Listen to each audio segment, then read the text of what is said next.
Hello and happy Saturday to you. My name's Christopher. I'm the founder and director of Musical U. Super excited to be back with you again for another daily live stream here, our reboot of the Musicality Now podcast and YouTube channel.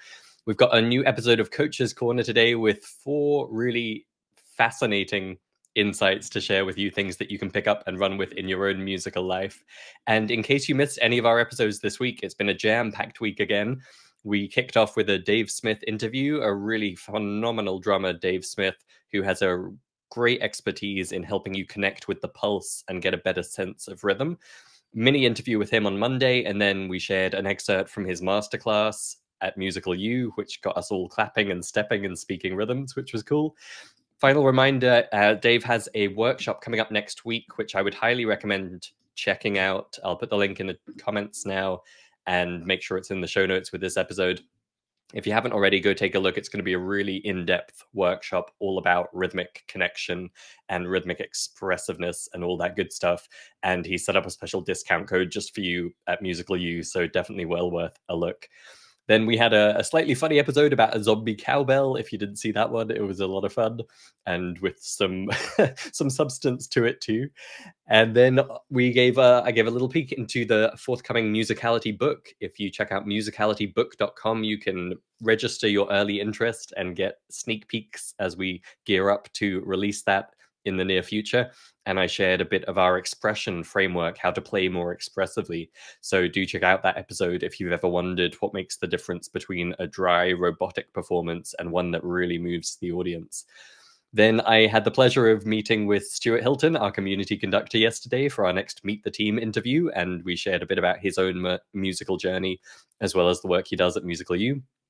And we're back today with a Coach's Corner, episode 3 of Coach's Corner, which is where I get together with a few of our next level coaches and just ask them to share some of all of the next level goodness with you guys, something concrete and tangible that you can take away and use in your musical life. In this week's new episode of Coach's Corner, we have Zach sharing the breakthrough that leads to all the breakthroughs. Camilo shares a nifty AI tool that you can use to help with active listening, playing by ear, improvisation, a whole bunch of stuff. Andy talks about a surprising way to improve your finger speed on your instrument. Super simple tip, but really effective. And then Andrew discusses how our musicality and our creativity can easily outstrip our notation skills and what you can do about that. As always, I encourage you to find just one idea in everything that's talked about and shared and take it to your next music practice session or find a way to apply it in your musical life. Here we go.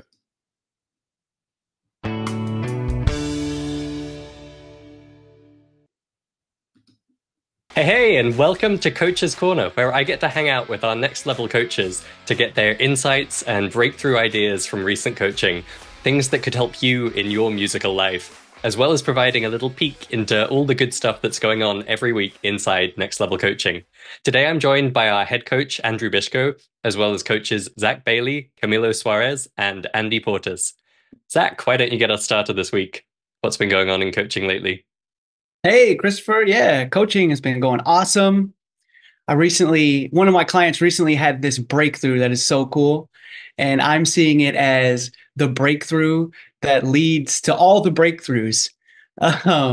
So what they said was that they are no longer seeing their limitations or their challenges or their mistakes as negative or things that make them a bad person or anything. Anytime they're coming up with a limitation in their voice or what their hands can do, they're now thinking of it as an opportunity to improve. And the way they said it was, oh, that's something I can work on. So they've been working on their voice, working on getting more tones, more range in their voice. So when there's certain tones they're not able to make or certain notes they're not quite hitting strongly, they're no longer thinking, oh, well, I just suck at singing. I can't sing. I guess I better quit. No, they're now thinking, oh, well, that's something I can work on. And they also know how they can work on it. And of course, they have me as the coach and we can work on it together. But it's just a really, really powerful mindset shift to think about your limitations and your challenges. It just is things that you can work on. And it can even be fun. You'd be like, oh, it's fun. I have this new fun thing I can work on. And so I really loved that breakthrough. That was a really powerful breakthrough. And I think that's the one breakthrough that we all sort of need to make all the breakthroughs. So I loved it. It was really amazing to hear him say that. That is awesome, and absolutely like that shift from fixed mindset to growth mindset. But it's easier said than done. Was there anything in particular you were working on, or you said to them that helped them to make that shift? Because it's not always easy. Yeah, I think that a big part of it is recording and listening back and active listening. They mentioned active listening had been a big part of their growth. So they're active listening to themselves while they're singing, active listening to themselves when they're doing their recordings and just recording a lot too. Recording, I asked them, are you recording your singing and you're playing a lot? And they say, oh yeah, recording all the time, listening back before they go to sleep and just being more constructive with active listening. You can listen to yourself with a question in mind rather than listening to yourself with a judgment in mind. Perfect. Okay, so that's giving them both the kind of objective perspective and the opportunity to see the good things that are going on, not just hone in on the negatives. That's fantastic. Awesome. How about you, Camilo? What's one cool thing that happened in coaching lately? Well, this week has been a week of excitement and discovery of the new tools that artificial intelligence is offering for music learning. So we've been working with clients on helping them recognize those songs that have 3 or 4 chords. This time, what we did is that we removed part of those tracks. So we removed the bass lines, the accompaniment, the tracks.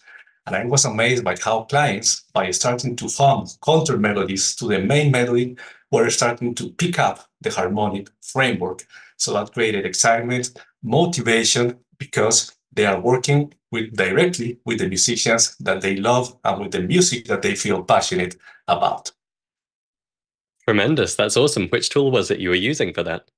I'm using one tool that is called Moises .es, and it's offering a really great experience. Fantastic. That's really cool. How about you, Andy? Yeah, so an exciting thing happened this week with one of my clients. They're currently learning some new songs as part of their next level training and coaching. And what was happening is they were playing the chord progression, but they were tending to overshoot where they needed to be on the guitar. And so I just kind of said to them, well, hang on a minute, what are your eyes doing while you're doing this? And they said, well, I'm just following my hands. So I said, well, okay, how about you place your eyes where your hands need to go to, rather than eyes following hands, hands following eyes. So they started practicing moving the chords around, and lo and behold, became a kind of real smooth movement. From then on, they didn't struggle with the song. So, like I say, that's a nice short little tip, but really useful, I think. I love that. Yeah. And I'm gonna probably get this wrong because I'm not much of an ice hockey fan, but I think it's a Wayne Gretzky quote where he talked about you need to skate to where the puck is going to be, not where the puck is. And Right. yeah, I think that's really sharp. It's a perfect example of the kind of insight that is obvious to you as the coach from your perspective, but they could have slaved away in their bedroom for weeks thinking their hand just wasn't doing the right thing without it ever occurring to them that it was their eyes that were the problem. So I love that. That's awesome. How about you, Andrew? What's one thing from coaching lately? I have a client that recently began next level coaching, and she has this beautiful song that she wrote in our Essence of Songwriting course. And she's had a lot of trouble notating it. But when she sings it, it's very clear what she wants to represent musically. So yes, the rhythms are a bit challenging for this song because what we eventually figured out is that it changes meter. There's some places where it's in 4/4, some places where it's in 5/4. But she was wondering if she should change the song to make it easier to notate. And so that's really flipped around. I mean, the purpose of our notation system, and actually the purpose of music theory, is to describe our music, not to give us rules about how we're supposed to do music. She's right to see that there's so much to learn, and there's always so much to learn. But where she's not seeing is what a wonderful musician she already is, and that the music that she creates intuitively, even if she doesn't understand how to notate it yet, or even if it might be complex to notate, doesn't take away from its beauty. And many clients that come to next level, they don't always have a full understanding and appreciation for their own musicality. They always judge themselves against others. They always think that others are better than them because they know this or they can do that. And they're not really looking. So a big part of our beginning assessment when we start coaching are 4 H's, our head, hands, hearing, and heart, is where we really do zero in on where we can take the next step that's really going to bring them to the next level. And oftentimes it's very surprising what that step will be. They might think it's one thing coming into coaching, but once you go through the assessment, you realize it can be quite different. So she came into coaching expecting to improve on her piano skills, playing certain pieces. And 2 weeks into coaching, and instead we are working on having her do a choral arrangement of the song that she wrote. A very different thing, because we realized that creativity and claiming her own creativity and claiming her own musical creativity was really the answer, was really the next level for her. Yes, she could go back and use her current super learning knowledge to improve upon pieces that she's been playing for 20, 30, 40, 50 years. But to really move her forward, it was the creativity. It was and communicating that creativity in a way that she totally didn't expect to be doing.